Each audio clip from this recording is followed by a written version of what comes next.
in memory of W.B. Yeats.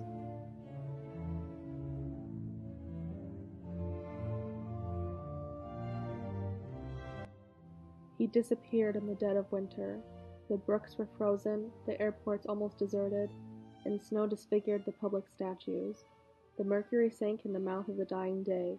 Oh, all the instruments agree, the day of his death was a dark, cold day. Far from his illness, the wolves ran on through the evergreen forest. The peasant river was untempted by the fashionable quays. By mourning tongues, the death of the poet was kept from his poems, but for him it was his last afternoon as himself, an afternoon of nurses and rumors. The provinces of his body revolted, the squares of his mind were empty, silence invaded the suburbs, the current of his feeling failed, he became his admirers. Now he is scattered among 100 cities, and wholly given over to unfamiliar affections, to find his happiness in another kind of wood, and be punished under a foreign code of conscience. The words of a dead man are modified in the guts of the living, but in the importance and noise of tomorrow, when the brokers are roaring like beasts on the floor of the bourse, and the poor have the sufferings to which they are fairly accustomed, and each in the cell of himself is almost convinced of his freedom.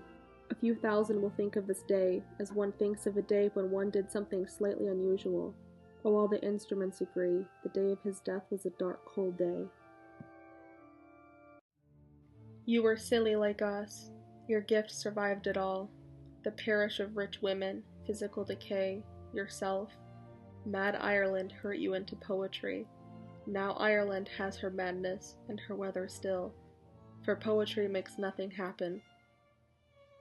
It survives in the valley of its saying, where executives would never want to tamper. It flows south from ranches of isolation and the busy griefs, raw towns that we believe and die in.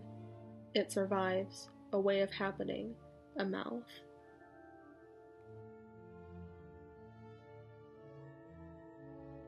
Earth receive an honored guest, William Yeats is laid to rest.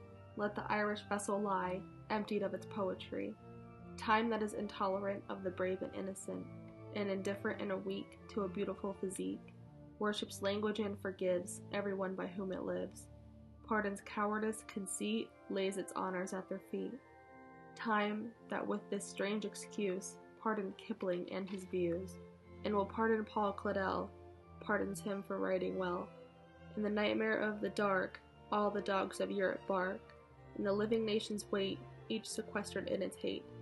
Intellectual disgrace stares from every human face, and the seas of pity lie, locked and frozen in each eye.